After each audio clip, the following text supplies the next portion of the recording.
Hello everyone, welcome है आपका इस वीडियो में। आज का हमारा क्वेश्चन है find the minimum value of z equal 200x plus 500y subject to the following constraints. Okay, ये कंस्ट्रेंट्स आपके गिवन है, तो चलिए इसको सॉल्व करते हैं और सॉल्यूशन हम डिटेल सॉल्यूशन करेंगे, हर स्टेप हम लिखते हुए चलेंगे। ठीक है, तो देखिए हमारे पास कंस्ट्रेंट्स क्या गिवन है, तो हम पहले लिखेंगे the given constraints are x plus 2y this greater than or equal 10, 3x plus 4y this less than equal 24, and x greater than or equal 0, y greater than or equal 0। ठीक है,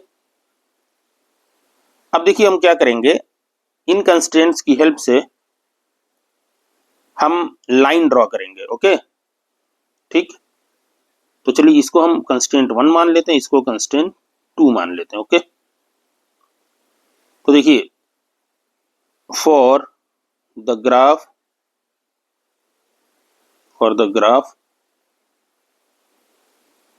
of constraint 1 या वो constant ही लिख दीजिए x plus 2y this greater than और equal 10, we draw the graph for x plus 2y this is equal 10। Okay, line के लिए हम ग्राफ ड्रॉ करेंगे। ठीक है, अब देखिए यहाँ पे लाइन के लिए हमें 2 पॉइंट्स चाहिए, अगर 2 पॉइंट्स हमें इस लाइन के मिल गए तो हम ये लाइन ड्रॉ कर सकते हैं। ओके, तो इसके लिए हम क्या करेंगे, हम यहाँ पे पुट करेंगे, पुट x इक्वल 0। हम क्यों पुट करते हैं, ताकि हमारा हम इजिली इसको ये पॉइंट्स हम बता सकें। ओके, अदरवाइज आप 1 ले लीजिए, 2 ले लीजिए, कुछ भी कंसीडर करिए। Okay, this implies that 0 plus 2y this is equal 10, this implies that y is equal to 10 upon 2 that is equal 5। ठीक है, again put y equal 0, this implies that x plus 0 this is equal 10, this implies that x equal 10। Okay, तो अब हम कह सकते हैं कि table for x plus 2y this is equal 10, sorry this equal 10 is, देखिए इसके लिए टेबल हमें जो मिल गई वो क्या मिली, 2 पॉइंट्स हमें चाहिए ताकि हम ये लाइन ड्रॉ कर लें। तो हमने 2 पॉइंट्स पता कर लिए x y। जब x इक्वल हमने 0 पुट किया तो हमें y की वैल्यू 5 मिल गई। देखिए y की वैल्यू 5 मिल गई, और जब y इक्वल हमने 0 पुट किया तो x की वैल्यू हमें क्या मिली, 10 मिल गई। सिमिलरली फॉर कंस्ट्रेंट 2 हम यही चीज करेंगे। ओके, नाउ क्या लिखा था हमने, फॉर द ग्राफ ऑफ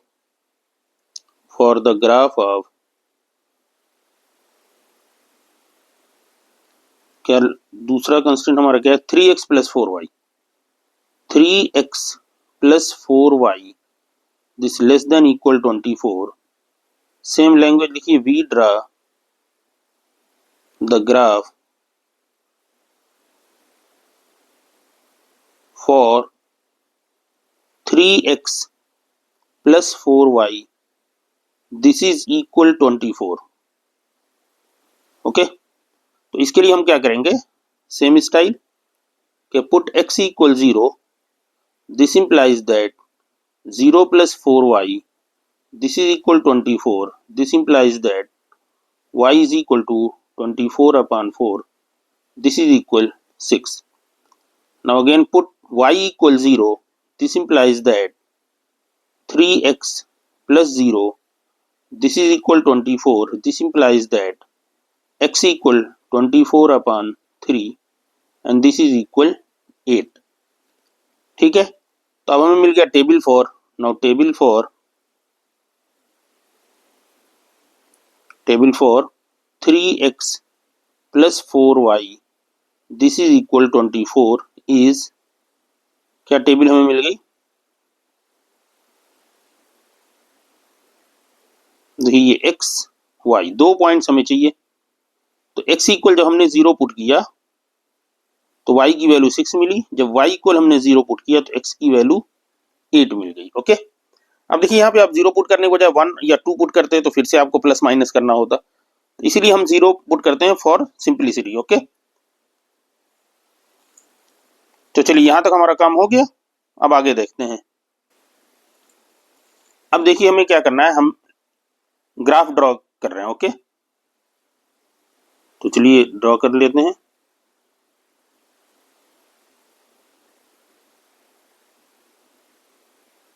ठीक है, और ये हमारा हो गया एक्स एक्सिस। ठीक है, ये हमारा हो गया वाई एक्सिस। ठीक है, ये हमारा ओरिजिन हो गया, ओरिजिन ओ। ठीक है, अब यहां पे देखिए लाइन हम पहले ड्रॉ करेंगे। लाइन हमारी क्या है, देखिए पॉइंट्स हमारे क्या मिले हैं, x0, देखिए 0 5, x0 y5 और 10। ओके, तो अब इसको 2, ये 4, then 6, then 8 and then this is 10 and this is 12, लिखने की जरूरत नहीं है। 2 4 6 8 10, स्केल हो आप स्केल से कर लिए, अदरवाइज इसमें कोई दिक्कत की बात नहीं है। ओके, अब आपको देखिए क्या दिया हुआ है, 0 5 पॉइंट कहाँ मिलेगा, यहाँ पे मिलेगा 0 5, ये हमारा पॉइंट क्या हुआ 0 5। ओके, दूसरा हमारा क्या है 10 0, 10 0 ये पॉइंट है, ये पॉइंट क्या है 10 0। ओके, तो यहाँ पे देखिए अब इससे एक लाइन हमें ड्रॉ करनी है। ठीक है, तो ये लाइन हम ड्रॉ करने जा रहे हैं।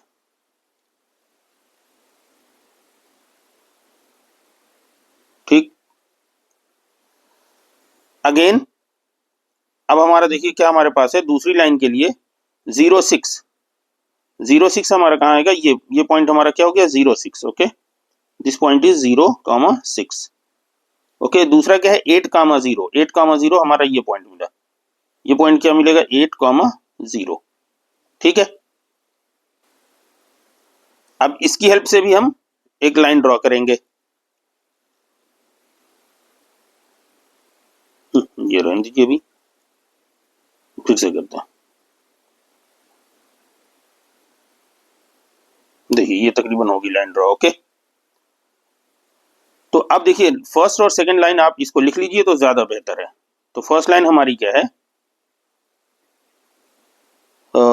x + 2y = 10। फर्स्ट लाइन हमारी ये थी, ये वाली। तो ये लाइन हमारी क्या है, x + 2y, ऐसे थोड़ा सा कर लें, ये लाइन हमारी है x + 2y, this is equal 10। और सेकेंड लाइन हमारी ये है 3x + 4y, this is equal 24। Okay, line 1 and line 2। अब आपको देखिए क्या करना है कि ये तो आपने कर लिया, अब आपको ड्रॉ करना है कि कौन सा एरिया हमें लेना है। तो कौन सा एरिया हमें लेना है, अब ये देखिए लाइन हमारे पास तो मिल गई है, इधर का एरिया लेना है या इधर का एरिया लेना है। तो इसके लिए हम क्या करेंगे, कैसे पता करेंगे। ठीक है, तो ऐसे केस में तो सिंपल रहता है कि देखिए लेस देन है, दैट मीन्स हम नीचे का एरिया कवर करते हैं, ग्रेटर देन है ऊपर का एरिया कवर करते हैं। लेकिन इसको हमें बताना कैसे होता है, तो हम क्या करेंगे, पहले कंस्टेंट 1 और 2 के लिए हम पहले देखते हैं। ओके, चलिए कंस्टेंट 1 के लिए कि हम कहेंगे, लिखेंगे पुट 0 0। ओके, 0 0 हम क्यों पुट कर रहे हैं, फॉर द सिंप्लिसिटी। ओके, क्योंकि यहाँ 0 0 है तो इजी रहता है वैल्यू पुट करना। In the constant,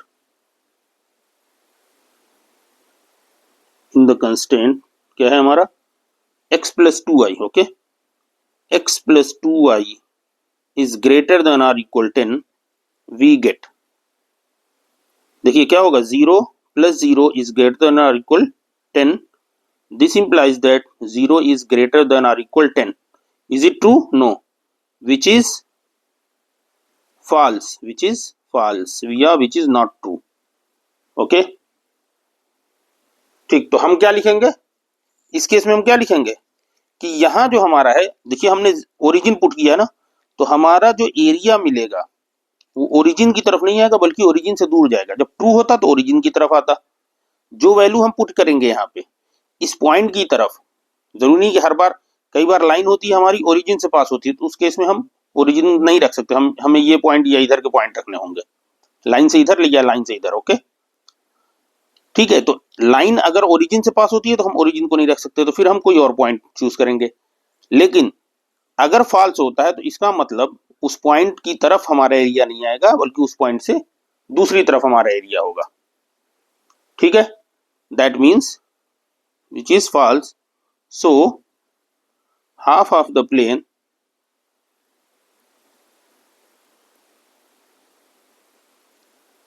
is away from the origin, away from the origin, the origin।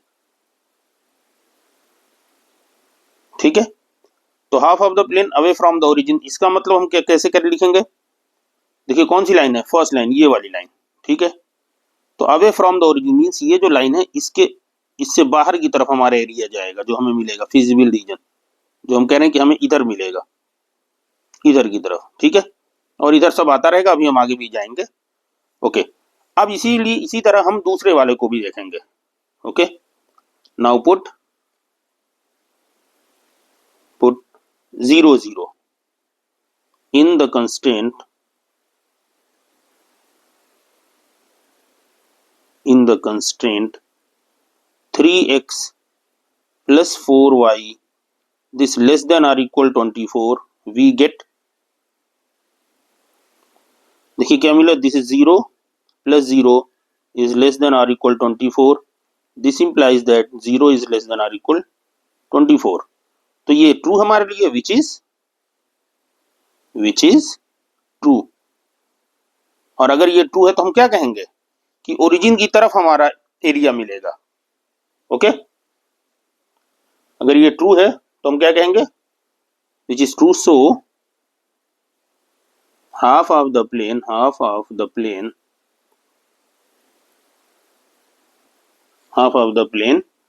is towards the origin, okay. अब देखिए ये टुवर्ड्स द ओरिजिन हम क्यों कह रहे हैं, क्योंकि हमने ओरिजिन पुट किया है। अगर हम कोई पॉइंट पुट करते, सपोज 1 0 पुट करते, तो हम कहते कि टुवर्ड्स द पॉइंट 1 0। ठीक है, अच्छा इसका मतलब क्या हुआ, that is the feasible reason, ठीक है, कहां होगा, lies towards the origin,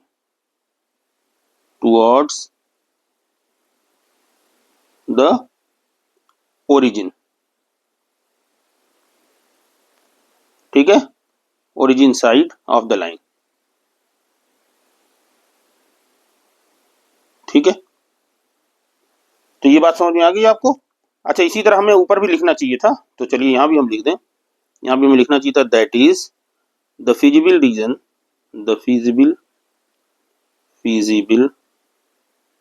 reason, कहाँ होगा, लाइज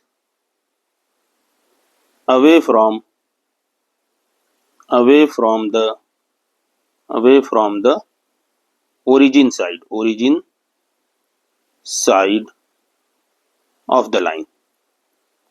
देखिए लिखने का पूरा तरीका है, आप एग्जाम में ये सारी बातें टाइम के हिसाब से लिखिएगा, जितना टाइम हो उसी हिसाब से लिखिएगा, अदरवाइज इंपॉर्टेंट पॉइंट्स लिख के आप छोड़ सकते हैं। सिर्फ ये मेंशन कर दीजिए, आप ये मेंशन कर दीजिए, सफिशिएंट है, समझ में आ जाएगी बात। ओके, और ये ग्राफ पुट कर दीजिए, तो जितना टाइम हो उस हिसाब से। हम डिटेल सारी इसलिए लिख रहे हैं कि सारे स्टेप आपको क्लियर रहे कि करना क्या है। अब आप यहाँ देखिए, यहाँ अगर ओरिजिन की साइड में होगा, जो दूसरी लाइन हमारी है इसमें ओरिजिन की साइड हम आएंगे। ओरिजिन की साइड हमारा क्या है, मतलब ये आएंगे हम,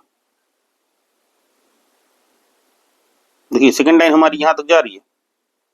ओके ठीक, अच्छा अब एक और हमारा कांस्टेंट है जो नॉन निगेटिविटी रिस्ट्रिक्शन हमारा कहलाता है, वो क्या है हमारा, वो भी देख लीजिए कि क्या है, x greater than 0 and y greater than 0। लिखेंगे also x greater than or equal 0 comma y greater than or equal to 0। ये हमें क्या कहता है, इट मीन्स जो फिजिबल रीजन होगा हमारा कहाँ होगा, फर्स्ट क्वाड्रेंट में होगा। It means the feasible region, it means that the feasible region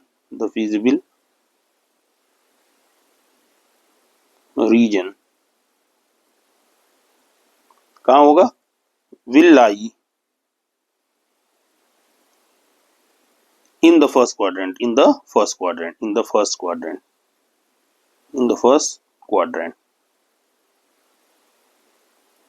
बात समझ में आ गई आपको। तो अब देखिए हमने इसीलिए यहाँ पे अगर देखिए अगर वहां कुछ और गिवन होता तो हम आगे भी बढ़ाते एरिया, लेकिन यहाँ पे चूंकि गिवन था तो हमने सिर्फ यहीं तक रखा है।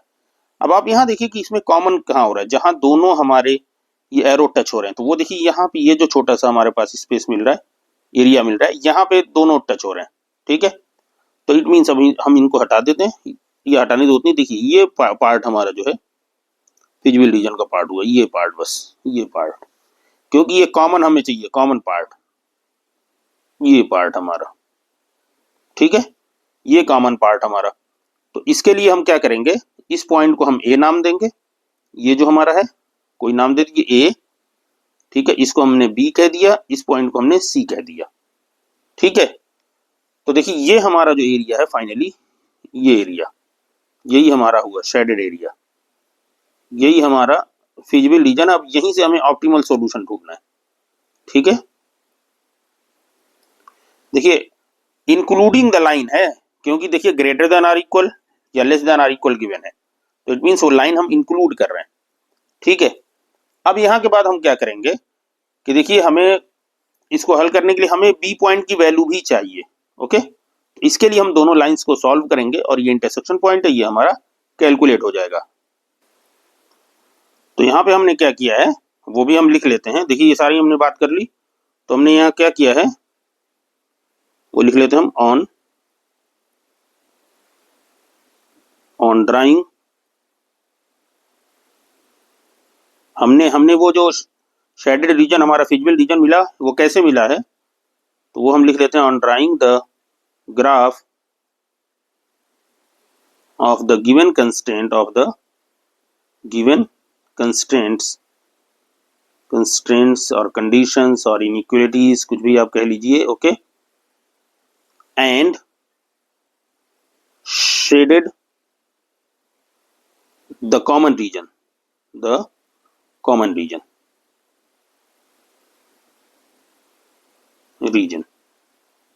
okay, we get the feasible region, okay। अच्छा शेडेड द कॉमन रीजन, तो अब हम यहाँ पे ऐसे लिख सकते हैं, okay, the shaded reason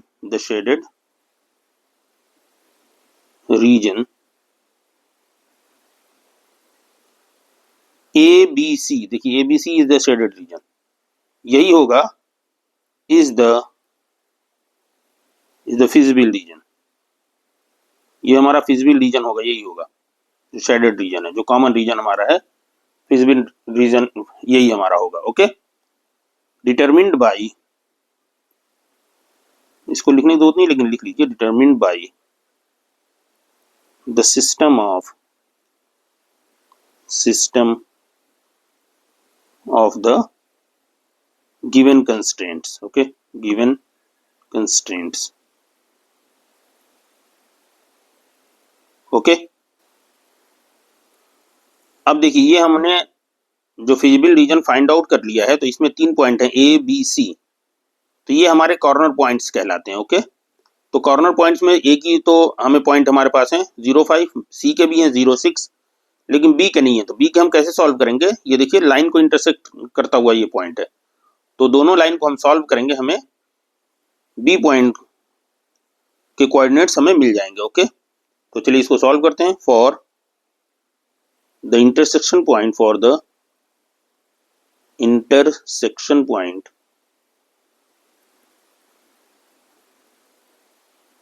B, Okay, we have to solve both lines. Okay, we have to solve क्या है x plus 2y this is equal 10, ठीक है, और क्या है हमारे पास 3x plus 4y this is equal 24. Okay, इन दोनों को जब हम सॉल्व करेंगे तो देखिए कैसे करेंगे। तो यहां से हम क्या करेंगे, ये हमारा 3x plus 4y है, दिस इज इक्वल टू 24, और यहाँ 2 से मल्टीप्लाई कर दीजिए तो ये हो गया 2x plus 4y this is equal 20, और ये देखिए माइनस करिए आप, ये भी माइनस तो ये कैंसिल, तो यहाँ से मिला x की वैल्यू मिल गई, x इक्वल 4, ये हमें मिल गया, ठीक है। और फिर यहाँ पे x plus 2y में वैल्यू पुट करिए तो 4 plus 2y this is equal 10, this implies that 2y equal 10 minus 4 this is equal 6, 2y this implies that y equal 3. तो देखिए पॉइंट मिल गया 4 3, तो ये पॉइंट हमें जो मिला ये क्या मिल गया 4,3, ठीक है। तो देखिए ये भी पॉइंट हमें मिल गया। अब क्या करना है हमको, हमें z की वैल्यू चाहिए, ठीक है। तो z की वैल्यू के लिए हम क्या करेंगे, इसको हम आगे प्रोसीड करेंगे। अच्छा यहाँ पे हम लिखेंगे कॉर्नर पॉइंट्स, इसको मेंशन कर दें, the corner points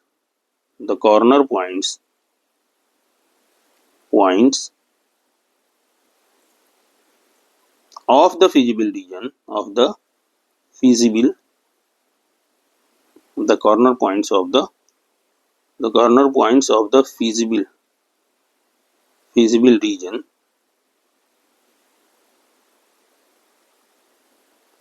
are a के पॉइंट्स क्या हैं 0 5, कॉमा b के पॉइंट्स हमारे पास हैं 4 3 जो हमने इंटरसेक्शन पॉइंट हमने कैलकुलेट किया है, एंड सी हमारा है 0 6, ठीक है। अब यहाँ पे देखिए हम कॉर्नर पॉइंट मेथड यूज करेंगे। कॉर्नर पॉइंट मेथड में कुछ है नहीं, बस इन्हीं पॉइंट्स पे हमें z की वैल्यू फाइंड आउट करनी है। It is observed that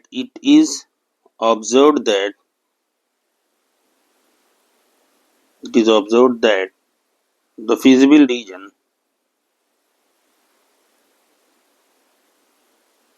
चलिए इतना लिखने की जरूरत नहीं, इट इज ऑब्जर्व, ठीक है।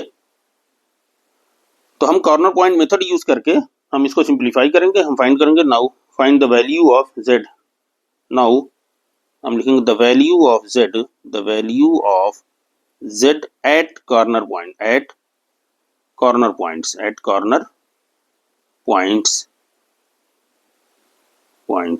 okay are given in the following table,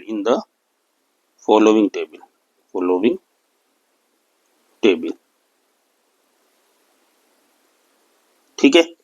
तो कॉर्नर पॉइंट्स निकाल लेंगे हम, कैसे, देखिए पहले हम लिखेंगे कॉर्नर पॉइंट्स,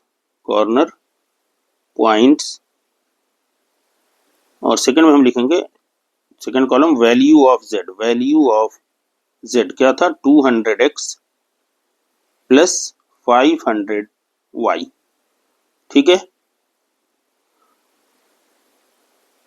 तो कॉर्नर पॉइंट्स हमारा क्या था a 0, 5, तो z की वैल्यू रख दीजिए 200 इंटू 0 प्लस 500 इंटू 5, यही है। तो ये हो गया 0 plus 2500 and this is equal to 2500, okay. Now a के बाद b 4, 3 था, तो z की वैल्यू रख दीजिए, this is 200 into 4 plus 500 into 3, तो ये हो गया हमारा 800 plus 1500 this is equal to 2300, and c हमारे पास है 0, 6, तो z की वैल्यू यहाँ रखिए 200 to 0 plus 500 into 6, this is equal to 0 plus 3000, this is equal to 3000, okay. 3 corner point, जितने कॉर्नर पॉइंट्स मिलेंगे हमें सारे पॉइंट्स पे z की वैल्यू फाइंड आउट करनी है। अब देखिए क्वेश्चन में हमारे क्या था वो आप देख लीजिए, मिनिमाइज और मैक्सिमाइज, ठीक है। Find the minimum value of z, minimum value find out करना है। तो अब आप देखिए यहाँ पे मिनिमम वैल्यू क्या है, मिनिमम वैल्यू क्या है, ये 23, ये हमारी मिनिमम वैल्यू है। तो बस हमारा सॉल्यूशन आ गया, ठीक है, यहीं पे हम कहेंगे now minimum value of z, minimum value of z, this is equal to 2300 at point B, at point B which is 4,3। यही हमारा आंसर हो गया फाइनल, ठीक है। आप इसको ऐसे भी लिख सकते हैं, अगर आंसर आप और लिखना चाहते हैं जैसे, तो आप इसको ऐसे भी लिख सकते हैं कि आपका आंसर क्या होगा, कि z minimum this is equal to 2300 at x star this is equal to x star this is equal to 4, y star this equal to 3, y means this is the optimal solution. तो आप ऐसे भी solution लिख सकते हैं, this is your answer, और ऐसे इसी को भी आप सॉल्यूशन ऐसे भी लिख दीजिए, कोई दिक्कत की बात नहीं है। तो बात आपको समझ में आ गई होगी, सॉल्यूशन आपको पूरी तरह हमने समझा दिया है। तो जितने इसमें हमने सारी बातें लिखी, ये सारी बातें, हर बात आपको लिखने की जरूरत नहीं है, जैसा आपके पास टाइम हो उस हिसाब से लिखिए, टाइम कम हो। कई बार ऐसा होता है कि ये क्वेश्चन 8 मार्क्स में भी आ जाता है, तो आप थोड़ा डिटेल करके लिखिए। कई बार ये क्वेश्चन 5 मार्क्स में आता है, थोड़ा डिटेलिंग कम कर लीजिए, ठीक है। तो ये डिपेंड करता है कि क्वेश्चन कितने नंबर का पूछा है और आपके पास टाइम कितना है, उस हिसाब से आप इसको मैनेज करिए कि क्या क्या हमें स्टेप्स लिखने हैं।